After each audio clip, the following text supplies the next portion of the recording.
Everyone, എല്ലാവരും സുഖമായിരിക്കുന്നല്ലോ അല്ലേ? ഞാൻ ഇന്നലെ രാവിലെ ഡ്യൂട്ടിക്ക് പോയ ടൈമിൽ അവിടെയായിട്ട് കുറച്ചധികം പോലീസുകാരെ കണ്ടു. 2023 അസർബൈജാനും അർമേനിയയും തമ്മിൽ യുദ്ധം നടന്നിട്ടുള്ളത് അറിയാവുന്നതുകൊണ്ട് എൻ്റെ ചിന്ത അങ്ങോട്ടായിരുന്നു പോയത്. ഈവനിങ് ഞാൻ തിരിച്ചു വരുമ്പോഴത്തേക്കും നമ്മുടെ ഇവിടെ അർമേനിയയിൽ ഫ്രഞ്ച് സ്ക്വയർ എന്ന് പറഞ്ഞിട്ട് ഒരു സ്റ്റോപ്പുണ്ട്. അവിടെ ഒരു വലിയ ലൈറ്റിംഗ് ഉണ്ട് കേട്ടോ. ആ ലൈറ്റിംഗ് സാധാരണ ഫുൾ റെഡ് കളറാണ്. പക്ഷേ ഇന്നലെ വൈകുന്നേരത്ത് അതിൻ്റെ സെൻറ്റർ പോർഷനിൽ അമേരിക്കേൻ്റെ കൊടിയാണ് കാണിച്ചത്. മാത്രമല്ല പല സ്ട്രീറ്റിലും അർമേനിയൻ്റെ ഫ്ലാഗ്സിനൊപ്പം നമ്മുടെ അമേരിക്കേൻ്റെ ഫ്ലാഗ്സും കാണാനിടയായി. അപ്പോൾ എന്തോ ഒരു സ്പെഷ്യാലിറ്റി എനിക്ക് സ്മെല്ല് ചെയ്തു.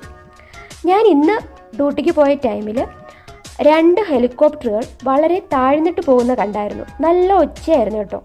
അതും കൂടെ കണ്ടപ്പോൾ എനിക്ക് എന്തൊക്കെയോ കൺഫ്യൂഷനും ടെൻഷനും ഒക്കെ വന്നത് കാരണം ഞാൻ ഡ്യൂട്ടിക്ക് പോയപ്പോൾ തന്നെ എൻ്റെ ഗ്ലാസ് ബെയറുള്ള ഫ്രണ്ട്സിൻ്റെ അടുത്ത് ചോദിച്ചായിരുന്നു. അപ്പോൾ എനിക്ക് ആൻസർ കിട്ടിയായിരുന്നു. നമ്മുടെ അമേരിക്കൻ വൈസ് പ്രസിഡൻറ്റ് അർമേനിയയിൽ എത്തിയതിൻ്റെ സ്പെഷ്യാലിറ്റിയാണത്.